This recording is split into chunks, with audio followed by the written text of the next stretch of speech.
파우치를 파우치라 못하는 한국. 대통령의 설명으로 이제 파우치 논란은 끝났다. 제가 어제 오후 3시에 연합뉴스 TV에 출연을 해서 논평을 하는데, 연합뉴스 TV의 자막이나 뭐 앵커의 진행도 계속 명품백 그러더라고요. 그래서 제가 그 명품백이 아니라 정확하게 그 제품의 이름은 파우치입니다. 그렇게 이제 논평을 하면서 얘기를 했고요. 특히 더불어민주당 쪽에서는 그 TV 대담을 진행한 박장범 앵커가 파우치라고 이제 질문을 했는데, 그걸 가지고 뭐라고 논평들을 했냐면, 명품백을 명품백이라고 하지도 못하고 파우치라고 뭐 이렇게 이러면서 KBS를 막 비난했어요. 아니, 이거야말로 정말 종북주사파들한테 그대로 돌려줘야죠. 그럼 대한민국에서는 파우치를 파우치라고도 하지 못합니까?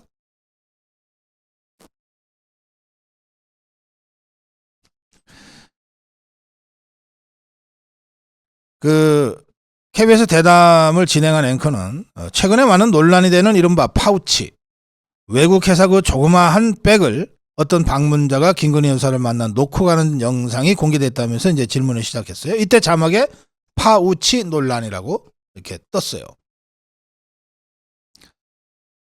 그것을 이제 이 좌파들이 명품백이라고 표현을 해야 되는데 왜 파우치라고 했냐고 이제 줄줄이 비난 공세를 퍼부었습니다. 그 이준석이 똘마니 이기인이라는 개혁신당, 명품백을 명품백이라 부르지 못하고 이 악물고 조그마한 파우치라고 표현하는 사회자의 모습이 애처롭다, 이런 식으로 아주 비아냥됐어요. 고민정이라고 더불어민주당 있죠? 명품백을 명품백이라 말하지 못하더라. 비루하다는 생각이 들었다. 이자도 방송하다가 빼지단 자인데. 자, 그래서 팩트체크 해봤어요. 이 처음에 그 친북 그 목사 있잖아요. 이 목사가 가져가서 이제 놓고 나온 물건이요. 그게 정식 명칭은 그 제품의 태그에 달려 있잖아요. 그게 뭐라고 되어 있냐면 레이디 디올 파우치 카프스킨이라고 달려 있어요. 그 파우치라고 하는 게 그 제품의 정식 명칭이에요. 그리고 그게 올바른 명칭이에요. 명품백이라는 말은 없어요. 저 종북주사파들이 프레임 씌우려고 만들어낸 말이죠. 이 최모라고 하는 자가 갖다 놓은 것은 정식 명칭이 레이디 디올 파우치 카프스킨이에요. 파우치. 이게 이제 뭐 송아지 가죽으로 만든 파우치다, 이런 뜻입니다. 그래서 유튜브 이걸 최초에 1년 동안 갖고 있다가 마침내 때가 왔다고 터뜨렸던 그 서울의 소리에도 제품명은 디올 여성 송아지 가죽 파우치, 가격은 300만 원이다.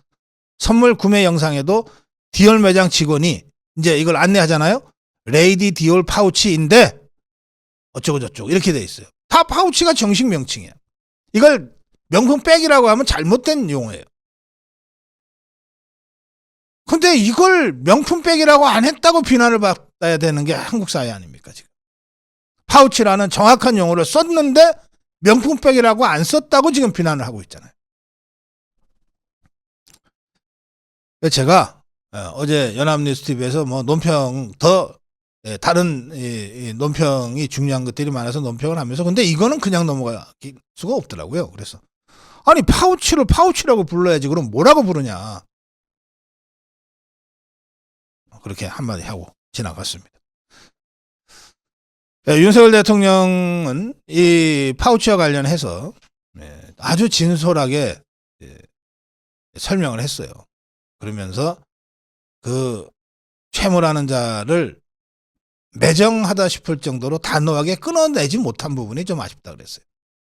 이거를 자꾸 선물을 거절하지 않은 것을 아쉽다고 표현한 것처럼 또 뒤집어 씌워서 공격을 하길래 맥락을 좀 봐라. 맥락을. 최라고 하는 자, 최모라고 하는 자를 매정하게 자꾸 그냥 집요하게 접근하는 이 자를 매정하고 단호하게 끊어내지 못한 부분에 대해서 아쉬움이 있다고 그런 것 아니냐. 그래서 앞으로도 그런 부분은 이제 좀 더 매정하다는 소리를 들을 만큼 단호하게 사람 관계 관리를 좀 하겠다. 이게 대통령의 워딩 아니냐. 그럼 맥락 속에서 이해를 해야지. 라고 또 제가 토론을 했습니다만, 이런 윤석열 대통령의 발언과 관련해서 한동훈은 진솔한 말씀이다. 정치 공작 맞다. 이렇게 입장을 밝혔습니다. 권성동은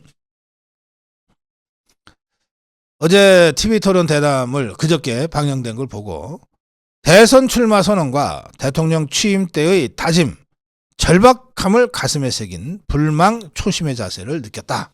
이렇게 평가했습니다.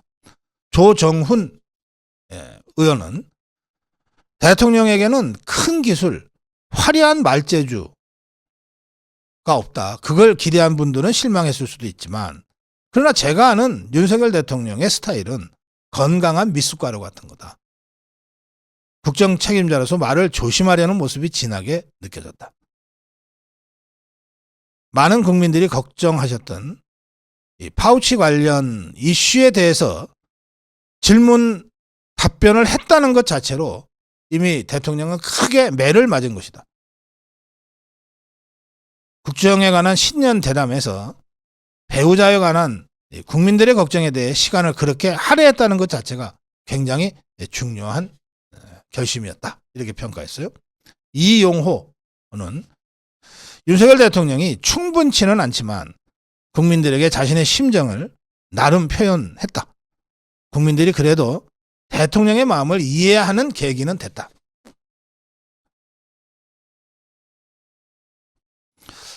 대구의 홍석준 의원은 관저에 들어오기 전에 명품 이 파우치 가방 수수 사건이 벌어진 때가 관저에 들어오기 전이잖아요. 관저에 들어오기 전 사저에 있을 때 왜 보안 장치를 하지 못했는지, 이 김건희 여사의 작업장이 사저가 있는 아파트 지하에 있어서 보안 장치를 설치하려고 할 때 주민들의 반대로 하지 못했다. 이런 사실들이 새롭게 드러났다. 이런 대통령의 설명을 통해서 당시 정황을 구체적으로 알 수 있는 계기가 됐다. 태용호는 대통령이 설명하는 걸 쭉 보면서 대통령이 모든 것을 자신의 책임으로 이야기했다. 대통령이 직접 과정을 설명했기 때문에 국민들의 궁금증이 많이 풀렸을 거라고 생각한다. 이수정 후보는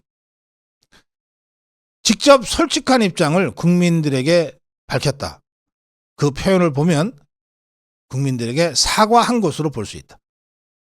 이번 사건은 간첩의 저희열한 정치 공작이라는 게 팩트다.